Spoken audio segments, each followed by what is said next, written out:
My friend, have you ever faced a moment in life where everything seemed lost? A moment when all hope was slipping away and you felt completely alone? If so, then this story is for you. Today we're diving into one of the most powerful and moving stories in the entire Bible. A story of desperation, of tears, of an impossible situation that only God could change. The story of Hannah, a woman who longed for a child but found herself barren, ridiculed and broken-hearted. But this is not just a story of sorrow. It's a story of faith, perseverance and divine intervention. A story that shows us what happens when we take our pain to God and trust Him completely. If you have ever prayed for something with all your heart, if you've ever cried out to God in desperation, type "I trust God" in the comments, because He is still in the business of answering prayers. Let's begin. Hannah was a woman of deep sorrow.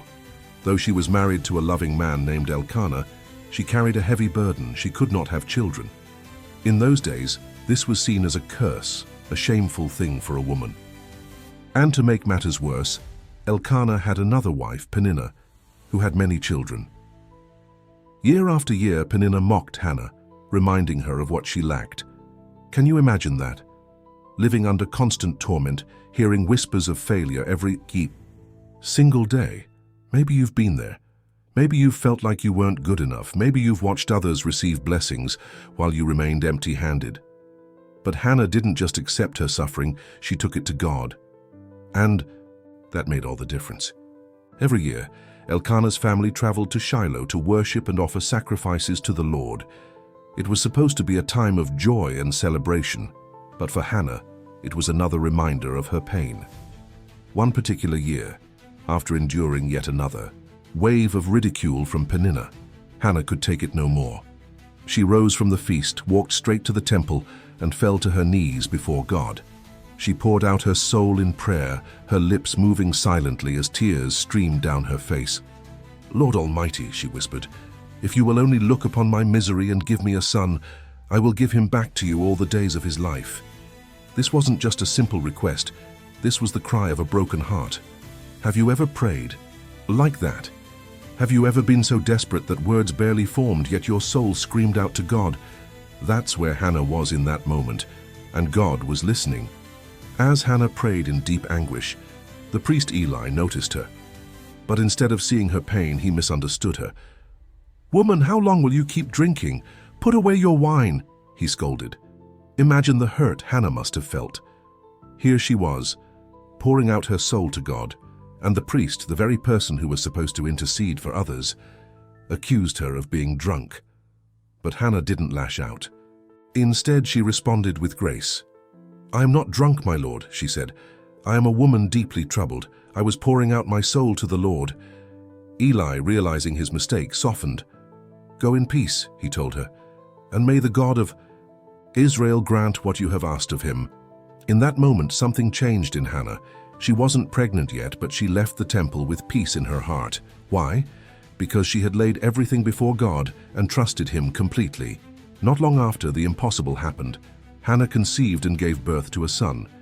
She named him Samuel, which means, "God has heard." Can you imagine the joy she felt? The very thing she had wept for, begged for, and pleaded for, God had given her. But Hannah had made a vow. She had promised to give her son back to God. Would she keep her promise? Or would she cling to the blessing she had received? When Samuel was still very young, Hannah did something unthinkable. She traveled to Shiloh and presented her precious child to Eli the priest. "I prayed for this child," she said, "and the Lord has granted me what I asked. So now I give him to the Lord. For his whole life he will be given over to God." Then she left him there. Imagine the pain of that moment. The son she had longed for, carried, nursed, and loved. She was now surrendering him entirely to God's service. That was Hannah's level of faith. She trusted that God's plan was greater than her own desires. Could you do that? Could you let go of something so dear and trust God completely? Hannah's obedience did not go unnoticed by God. Though she had given up Samuel, He blessed her with more children, 3 more sons and 2 daughters. God never takes without giving more in return.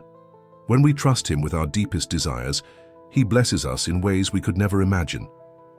Samuel didn't grow up just to be an ordinary man. He became one of the greatest prophets in Israel's history, the very one who anointed King David, the man after God's own heart. Think about that. Hannah wasn't just praying for a son. She was praying for a history changer, a leader, a man who would be used mightily by God. Never underestimate what God can do with the prayers you pray today. Hannah's story is not just about her. It's about all of us. It's about trusting God even when we don't understand. It's about surrendering our pain, our desires, and our dreams to Him and believing that He has a greater plan. Have you ever felt like giving up? Have you been waiting for an answer that hasn't come yet? Keep trusting, keep praying, because God is listening. If you believe that God still answers prayers, type "God is faithful" in the comments. And if you know someone who needs encouragement, share this video with them. Like this video, subscribe to the channel, and let's continue spreading the message of faith and hope. May God bless you abundantly, and remember, He hears you.